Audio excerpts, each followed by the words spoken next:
I used to rather fight a customer wielding a wrench than go anywhere near that dog. And yet somehow, that dog ended up teaching me how to be a better man. I woke up in the hospital to the stench of alcohol, blinding white lights, and a wave of nausea so strong it felt like I was choking on regret.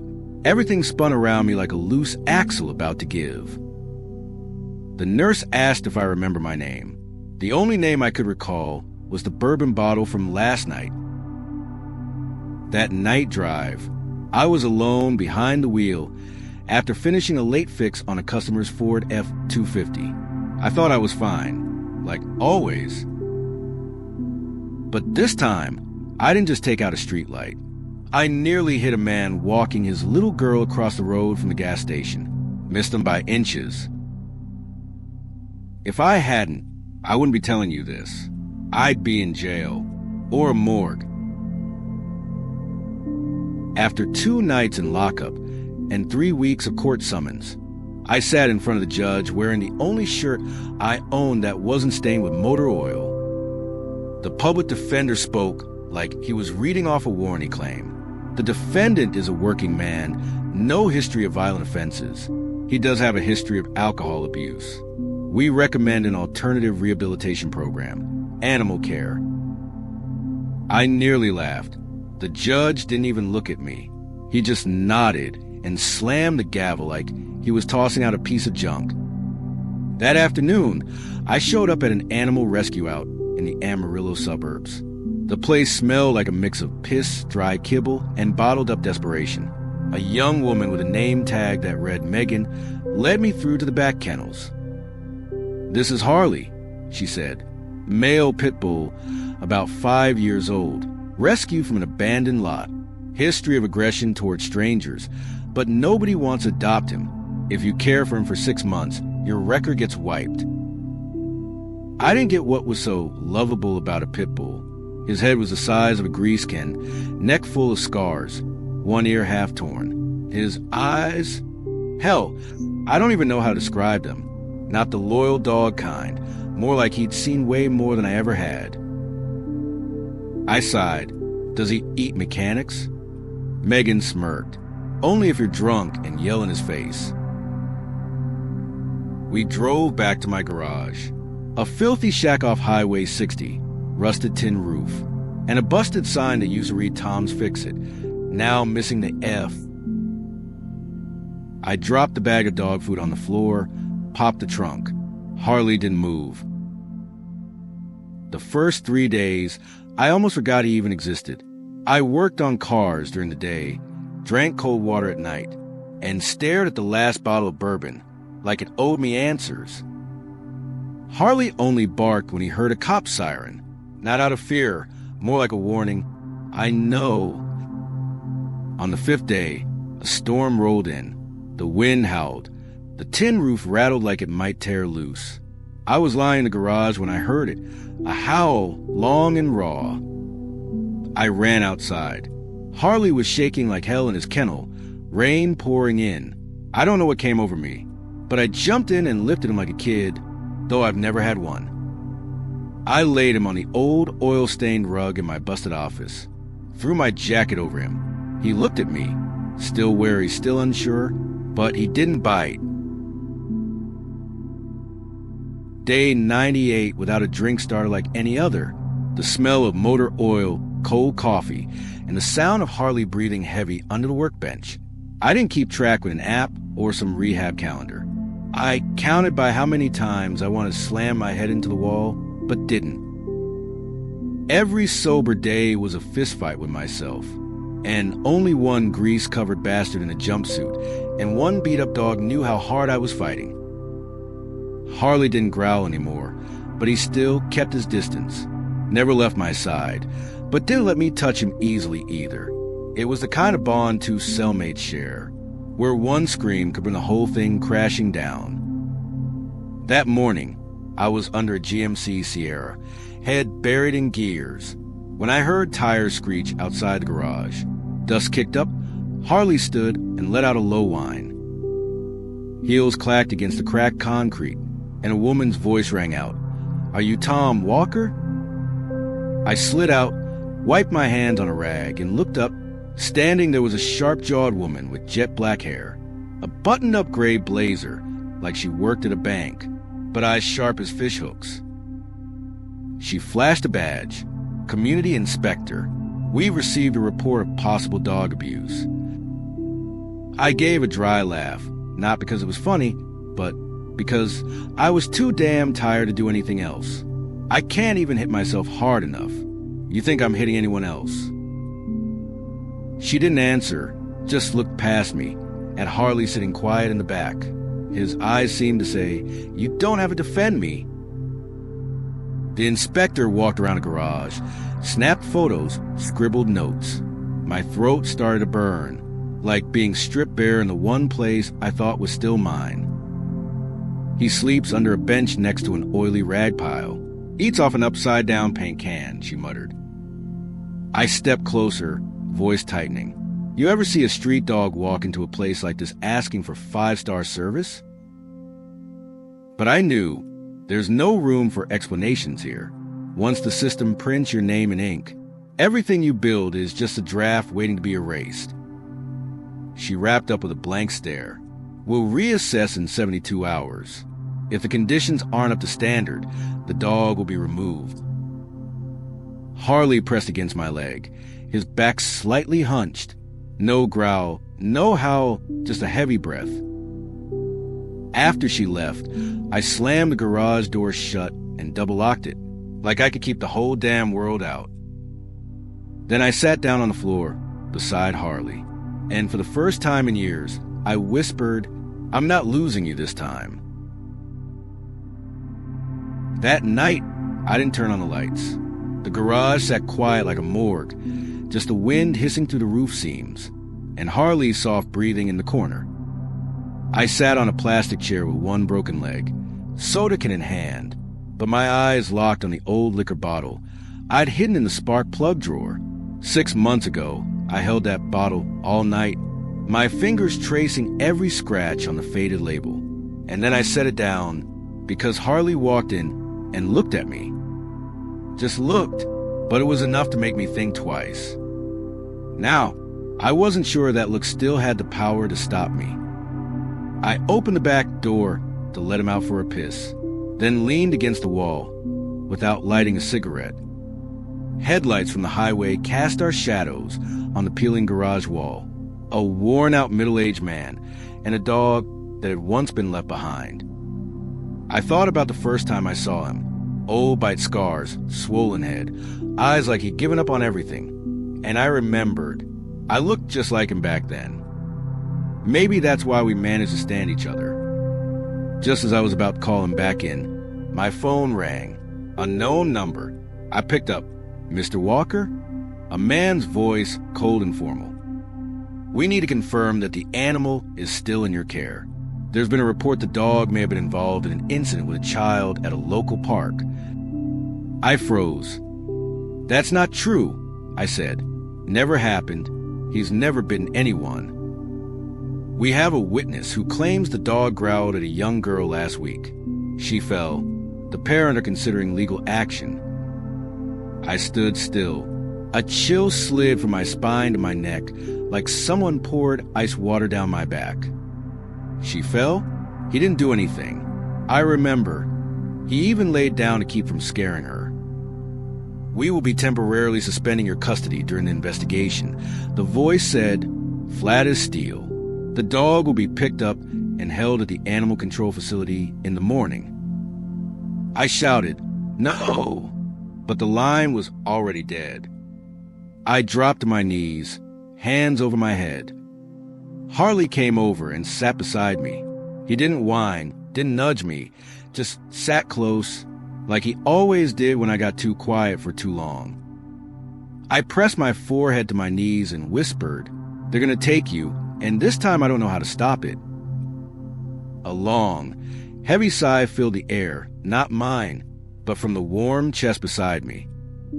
And I realized I'd never taught him to bark on command, never taught him to shake, never trained him to be anything valuable in their eyes. All I'd done was live alongside him. And now, I had to turn a dog like me, beat down, broken, stripped of trust, into something good enough, not to be thrown away again. I didn't sleep. All night, I lay flat on the floor beside Harley, his head resting on my arm, while I stared wide-eyed at the leaky ceiling, listening to the wind cut through the tin roof like a countdown to an execution. At 6 a.m., I got up, pulled on my oil-stained coveralls, threw on my old denim jacket, and stuffed a few documents into my pocket, a worn photo of Harley the day I took him in, swollen eyes, torn ear, jaw locked like he trusted no one, and his favorite plastic bone. I didn't know if I'd see him again after today. The Animal Control Center sat at the dead end of 21st Street, right behind a junkyard. I drove through the fogged-up town, Harley riding shotgun, silent, not even resting a paw on the dash like he usually did. When I stopped the truck, I leaned down and unbuckled his collar. "They're not dragging you in like some damn criminal," I said. He glanced at me, didn't bark, just sniffed my hand lightly and hopped down. At the door, a young woman I hadn't seen before greeted me. Red hair, freckled face, voice a little shaky. "Mr. Walker, we'll be holding the animal for 72 hours while we verify the witness account." I set the folder on the counter. "I'm filing a formal challenge, and I want to request a temporary stay on the order. I have evidence the witness was mistaken." She looked flustered and made a call. 10 minutes later, a man in a suit with a name badge reading "Center Director" walked out. "You have no authority to obstruct the investigation, Mr. Walker." I pointed to the photo, to the paperwork, to the vet report, and finally to Harley. This dog was starved, beaten damn near to death, and I'm the only one who stayed with him. He's never bitten anyone. I need 10 minutes to prove that. He gave a cold chuckle, but nodded to have Harley placed in a glass holding room. I sat outside on a plastic chair that felt like concrete. No clock, no magazines, just time sticking to my back like sweat. When they called my name, I walked into the room like I was stepping into a courtroom. One table, 3 people, and Harley, chained with a metal collar, staring straight at me. I walked up, knelt down. No calling, no command, just held out my hand. He looked at me for 3 long seconds, then stepped forward, slow and steady, and rested his head in my hand like he did every morning. No one said a word, no gavel, no shuffling of papers. Just silence so thick, I could hear the blood rushing through my ears. That afternoon, the skies broke open. Texas spring rain, the kind that pounds down in sheets. But the cracked earth won't absorb a damn drop. It just runs off, like water sliding over skin that never had time to heal. Harley and I came back to the garage soaked, hair plastered to my forehead, shirt clinging to my back like stone. I unhooked his collar, gave him a quick towel off, then lit the gas burner to heat up some canned soup. He lay beside my feet like he'd never left. No words needed. No, I'm sorry. No, glad you're home. We both knew the leash was never on the dog. It was in the head of the man who never believed he deserved something loyal in the first place. That night, I sat under the flickering light and reread the complaint I'd filed. Every line felt written with my fingertips, trembling, scared, but steady enough to stay bold. I read the description of Harley again, reactive under pressure, fearful of shouting, sensitive around children due to past abuse. That line cut like glass down my throat, because I realized I was the same. And I'd spent my whole damn life believing that response was a flaw. Today, for the first time, I wrote it down as proof, not of guilt, but of the right to defend yourself in a world that always convicts before it understands. The next morning, I went to the park. No particular reason, Just wanted to walk. No leash. We passed the trees, the ball field, the ice cream truck, and ended up near the lake, where a man sat on a bench, the same man who'd shouted days ago. His daughter was there too, ponytail bouncing as she scribbled on a cardboard scrap with a marker. When he saw us, he shot to his feet, jaw locked tight.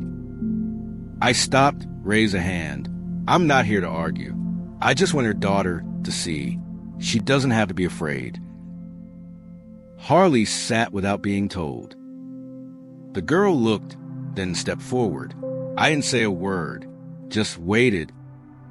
Harley stuck out his tongue and gave a big, lazy yawn. She giggled, then went back to her drawing. The man didn't speak, but he sat back down. That night, I didn't turn on the TV. I sat in the garage under the low yellow light, drank water, and held a pen. For the first time in years, I filled out an application to join the community therapy dog program. Not to prove anything to anyone, but because I needed a reason to live. That wasn't just outrun the guilt. And Harley, he needed to see that what he'd become wasn't just a survivor, but a guide. Both of us, not what the world had made us, but what we chose to rebuild from the wreckage. 3 months after that morning in the park, I walked through the glass doors of the Amarillo Community Center, for the first time without ducking my head or dodging people's eyes. Harley walked beside me, wearing a new blue harness and a name tag that read, Therapy Dog Harley Walker. I never imagined my last name would end up on a dog's chest, dangling from a little plastic badge. But now, I couldn't picture it belonging anywhere else. They gave me my first shift, a Tuesday morning, room 103, where 3 veterans were working through PTSD with storytelling therapy. I wasn't allowed to touch anyone, wasn't supposed to ask anything. All I had to do was sit quietly and let Harley do his job. The room smelled like antiseptic, vape smoke, and medicated ointment.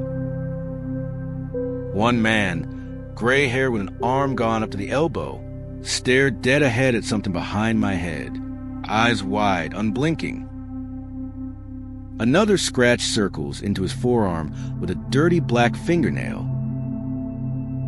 My chest tightened, not out of fear, but because I saw them and knew I used to be some version of that. Harley walked up to the third man, a big black man with a long scar running down his cheek. Without a word, without a cue, Harley laid down at his feet. And the man, without looking, rested one heavy, callous hand on Harley's head. I didn't need to see it. I just knew. That's where it all began. I still fix cars. Tom's Fix-It is still dusty, still leaks oil, still missing the F on the sign out front that I've never bothered to replace. But now, every Friday, the garage closes an hour early. I swap out the coveralls for a clean shirt and jeans, spray deodorant under my arms, run my fingers through my hair, and comb my beard with a cheap plastic brush. Harley knows what Fridays mean. Good guy duty, as I call it. He waits by the door as soon as he hears the lock turn. Some weeks, we visit a nursing home. Other times, a special ed school. Sometimes, a mental health wing. He never flinches at shouting, never shies from wheelchairs or the blank stares of kids who don't speak. He just looks, that same look that once kept me alive. And now, I watch it keep others alive too. One afternoon at the nursing home, an old woman in a wool shawl called me over. Her hands trembled, eyes cloudy, but her smile was as bright as a kid's. Her hands trembled, eyes cloudy, but her smile was as bright as a kid's. Sad, I echoed. She nodded. He doesn't bark, doesn't jump, doesn't wag much, but his eyes They look like he's known loneliness. I didn't know what to say. I just knelt down, ran my hand along his back, and said quietly, "He does, but he doesn't let it ruin his afternoons anymore." I still don't have a family, don't have many friends either, but I have Harley. One time, a social worker asked me, "Do you think you're healed?" I laughed. Healed from what? I still crave a drink when the night gets too quiet. Still hear the sound of a crash in my head every time it rains. But now I've got a dog who doesn't leave me, even when I've thrown a shoe at him in a bad moment. And I've got a reason to get up at 6 a.m. without needing an alarm clock. If that's what healing looks like, then yeah, maybe I'm recovering in my own damn way. One late afternoon, near the end of the year, I took Harley to the empty lot by the roadside, what used to be a small park, before budget cuts let the grass grow tall, and the stone benches turned green with mold. I unclipped his collar, but he stayed beside me like a shadow. I sat down on the ground, said nothing. The Texas sun set slow, like it was giving those of us who weren't ready a little more time to come home. I thought about the things that were gone. My mother, my youth, the man I almost hit that night. Then I looked at Harley. He was still there, steady, staring out toward the end of the road. I said quietly, "We didn't get to choose where we started, but at least we get to choose how we end." He didn't answer, but he didn't walk away. Tom and Harley aren't heroes. They didn't change the world. There was no grand victory, no standing ovation. But they endured, and in that quiet act of staying, there's a kind of triumph no headline will ever capture. This isn't just a story about a broken man, or a dog that got left behind. It's about patience, the kind no one celebrates, but the kind that saves those who've already given up. It's about rebirth without fireworks, without parades, without blinding lights. Just a cup of coffee without liquor, a morning where dying doesn't feel urgent, a look from a creature that remembers exactly who you were. We don't have to be perfect to be worthy of love. We just have to be brave enough to stay one more day and then another. And sometimes the most healing thing in the world comes from something that can't say a word, but chooses to lie next to you when the rest of the world is ready to walk away first. If you've ever seen a part of yourself in Tom, if you've fallen and found the strength to get back up because of something small the world said didn't matter, drop a comment below. Share your story, or just leave a word for someone still sitting in the dark. If this story spoke to you, hit follow so you don't miss the next journey toward healing. Thank you for staying till the end. Not everyone has the patience to stick around, but you did. Just like Tom and Harley, you chose not to walk away.